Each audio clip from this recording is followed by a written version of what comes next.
जिसने सिर्फ जीवन ही नहीं दिया, हमारी व्यवस्था और हमारी सुरक्षा में भी योगदान दिया। दुनिया के लिए नदियां हैं, हमारे लिए प्रत्यक्ष शक्तियां हैं। हमने शक्ति को प्राप्त किया गंगा, यमुना, गोदावरी, कावेरी, नर्मदा के रूप में, या गुजरात की वो जीवन धारा जिसको तुम रिवर, जिसको तुम नदी बोल रहे, नहीं वो नदी नहीं, हमने भगवती को, शक्ति को प्रत्यक्ष पाया है, वो तापी के रूप में, वो नर्मदा के। ये वही शक्तियां हैं जो जीवन, व्यवस्था और सुरक्षा प्रदान कर रही। ये वही शक्तियां हैं जिन्होंने हमें विश्व वंदनीय बना दिया। ये वही शक्तियां हैं जिन्होंने सिर्फ हमारे घर को नहीं चलाया, हमारे हाथों से विश्व का संचालन करा दिया। बोले कौन सी शक्ति है? बोले गंगा, नर्मदा, ये विश्व संचालन करा दिया और विश्व के संचालनकर्ताओं को प्रकट कर दिया और अपने विश्व संचालनकर्ताओं को आश्रय प्रदान करती है। वो शक्ति है वो गंगा, जिसने गुरु और गोविंद को, शंकर को अपने द्वार पर खड़ा कर दिया।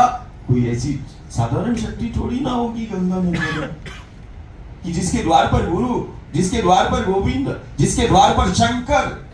और नर्मदा का तो हर कंकर शंकर है। आप बताओ, हर शंकर, कंकर ही शंकर है। और समझना कि एक कंकर आ जाया है और उसमें असंख्य उसके पथ पर कंकर है, और उस असंख्य कंकर का एक कंकर समझना बैठा है। अब नर्मदा के कंकर बोलते हैं, क्या बोलते हैं?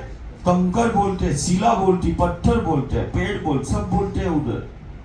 ये हमें खुद को तैयार करना पड़ेगा कि हम प्रकृति के बीच संवाद कैसे स्थापित करें। हमारे लिए नदी कोई मृत नहीं, जीवंत है।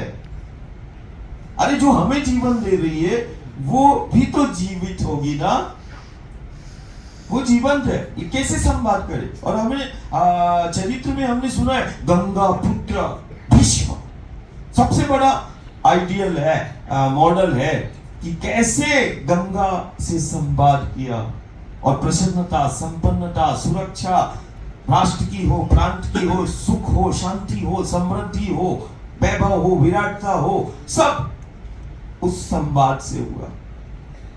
हम 8 साल पहले, 10 साल पहले हमने ऐसे ही जो राष्ट्र और प्रांत को संचालित करते हैं वो भी मिलते हैं, तो मैंने उनको बोला, मैंने कहा मैं चाहता हूं कि भारत का, गांव का, नगर का एक एक युवा नदी पर संवाद करे। मेरी इच्छा है। बोले ऐसा आप क्यों चाहते हैं कि नदी पर संवाद करे?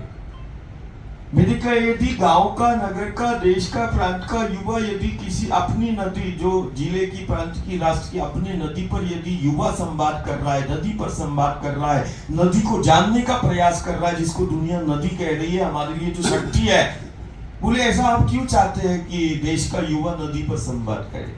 मैंने कहा बहुत सारे काम एक साथ हो जाएंगे, बहुत सारे काम एक साथ। माता बच्चे को बता के नहीं सिखाती, खेलते खेलते और माँ की निकटता में बच्चा होता है तो वो जीना सीख जाता है।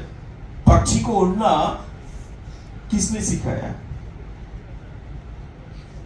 और जो वास्तविक में गुरु होगा वो भी गुरु की निकटता में आओगे, लेकिन गुरु बताएगा नहीं यदि सच्चा होगा कि मैं तुम्हें सिखा रहा हूँ, ज्ञान दे रहा हूँ, नहीं, बस जुड़ जाना और गुरु की संगत में आओगे तुम अपने आप ही सीख जाओगे। उसकी विशेषता है। तो बोले क्यों चाहते हैं आप कि देश का युवा जो है नदी पर संवाद करे और नदी को जाने? मैंने कहा यदि युवा हमारा घर का नदी पर संवाद कर रहा है, नदी को जानने का प्रयास कर रहा है, तो नदी को जानना मतलब अपने जीवन को जानना है। हम यदि उससे सीधा बोलेंगे कि अपने जीवन को जानो तो वो समझ नहीं पाएगा, और हम बोले कि नदी को जानो तो वो अप्रत्यक्ष रूप से वो युवा, वो घर परिवार क्या करेगा? नदी को जानो मतलब अपने जीवन को जानना। नदी संवाद अभी ज्यादा समय नहीं हुआ, 1 दशक हुआ इसको बोले। नदी को जानो मतलब अपने जीवन को जानना है। नदी को जानो मतलब अपनी संस्कृति को जानना है। नदी को जानो मतलब अपनी सभ्यता को जानना है।